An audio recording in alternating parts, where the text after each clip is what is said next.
கொள்கிறோம். மேலும் இந்த இனிய மேதகு பாராளுமன்ற உறுப்பினர் தம்பித்துரை அவர்களே, மட்டுமல்ல அரவக்குறிச்சி தொகுதியை தமிழகமே திரும்பி பார்த்துக் கொண்டிருக்கிறது. பெரியவர்களே, நீங்களெல்லாம் நன்றி உணர்வோடு அரவக்குறிச்சி தொகுதியில யார் போட்டியிட்டாலும் சரி, பாராளுமன்றத்திற்கும் சட்டமன்றத்திற்கும் யார் போட்டியிட்டாலும் இரட்டை இலை சின்னத்திலே வாக்களித்து மகத்தான வெற்றியை பெற்றுக் கொடுக்க வேண்டும். துரோகிகளுக்கும் எதிரிகளுக்கும் ஓடுகாலிகளுக்கும் சரியான பாடத்தை நீங்கள் புகட்ட வேண்டும் என்று இந்த நேரத்தில் உங்களிடத்திலே அன்போடு கேட்டுக்கொண்டு இதையெல்லாம் மறந்துவிட்டு திமுகவுடைய மகன் ஸ்டாலின் சொல்லுகிறார், அம்மா அவர்கள் இருக்கும் பொழுது சொன்னார், முடியட்டு விடிய அம்மா அவர்கள் செய்த சாதனைக்காக நீங்கள் 5 ஆண்டுகளுக்காக இந்த ஆட்சி இருக்க வேண்டும் என்று வாக்களித்திருக்கின்றீர்கள். புரட்சி தலைவி அம்மா அவர்கள் மேடம் இல்லை, இறந்து விட்டார்கள். இருந்தாலும் மறந்து விட்டு அவர் போகவில்லை.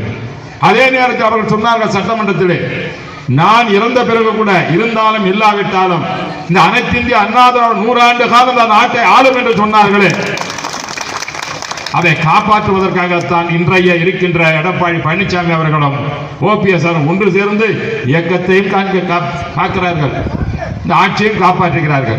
3 ஆண்டு, நீங்க 5 ஆண்டுகளுக்கு ஓட்டு போட்டீங்க, 3 ஆண்டு தான் முடிஞ்சிருக்குது, இன்னும் 2 வருஷம் இருக்குது இந்த ஆட்சி, இந்த டர்முக்கு மட்டும்.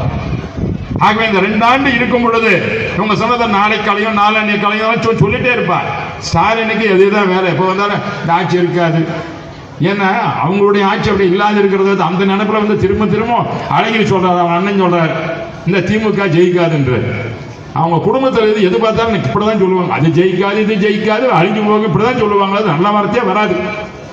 அது சட்டமன்ற இடைத்தேர்தல் நடைபெற இருக்கிறது. நாளையோ அல்லது மறுநாளோ அறிவிப்பு வரலாம். மக்களுடைய எண்ணம் இதில் பிரதிபலிக்க வேண்டும், இந்த அரசானது எந்த அளவுக்கு செயல்பட்டு கொண்டிருக்கிறது என்று. நம்ம அமைச்சர்கள் பல்வேறு திட்டங்களை சொன்னார்கள். இந்த 2000 ரூபாய் கொடுக்கறத பற்றி சொன்னாங்க, 100 நாள் 150 நாள் வேலையாக கொடுக்குதா சொன்னாங்க, இதை பற்றியெல்லாம் சொன்னார்கள்.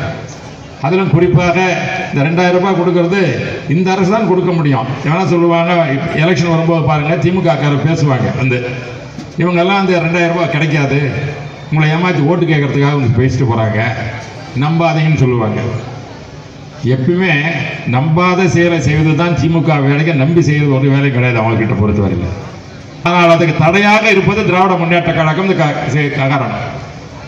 அவர்கள் நீதிமன்றத்துக்கும் சென்றிருக்கிறார்கள். சென்ற ஒரு பேர் கருணாநிதி பேர் பாருங்க, கேஸ் போட்டுக்கிறவங்க வந்து 2000 ரூபாய் கொடுக்கூடாதுன்னு போட்டு கேஸ் போட்டது ஹைகோர்ட்ல, கருணாநிதி பேர்.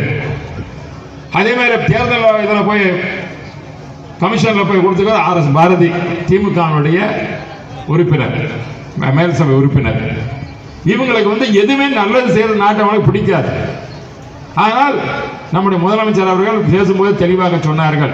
2 நாட்கள் முன்பாக சென்னையில் நடைபெற்ற பிரதமர் வந்த பொழுது, இவர்கள் தடையை பிறப்பிக்க முயற்சி செய்கிறார்கள், ஆனால் உங்களுக்கு இந்த பணம் வந்து சேரும், நான் செய்து முடிப்பேன் என்று எடப்பாடி பழனிசாமி அவர்கள் சொல்லியிருக்கிறார்கள். உங்களுக்கு அந்த 2000 ரூபாய் வரும், இதை உறுதியாக சொல்கிறோம்.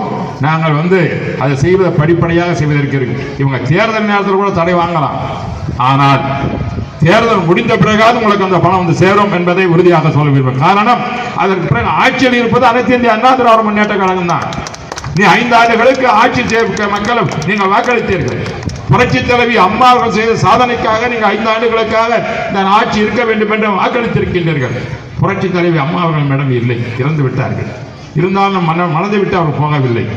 அதே நேரத்தில் அவர்கள் சொன்னார்கள் சட்டமன்றத்திலே, நான் இறந்த பிறகு கூட இருந்தாலும் இல்லாவிட்டாலும் இந்த அனைத்து இந்திய அண்ணா திராவிட 100 ஆண்டு காலம் அந்த நாட்டை ஆளும் என்று சொன்னார்களே, அதை காப்பாற்றுவதற்காகத்தான் இன்றைய இருக்கின்ற எடப்பாடி பழனிசாமி அவர்களும் ஓபிஎஸ் ஒன்று சேர்ந்து இயக்கத்தையும் காக்கிறார்கள், இந்த ஆட்சியையும் காப்பாற்றுகிறார்கள். அம்மாவுடைய அரசு எடப்பாடி அவர்களும் ஓபிஎஸ் செய்து கொண்டிருக்கிறார்கள். ஆகவே இந்த அரசும் சிந்தித்தார்கள், உங்களுக்காக இருக்கின்ற அரசு உங்களுடைய அரசு. அம்மா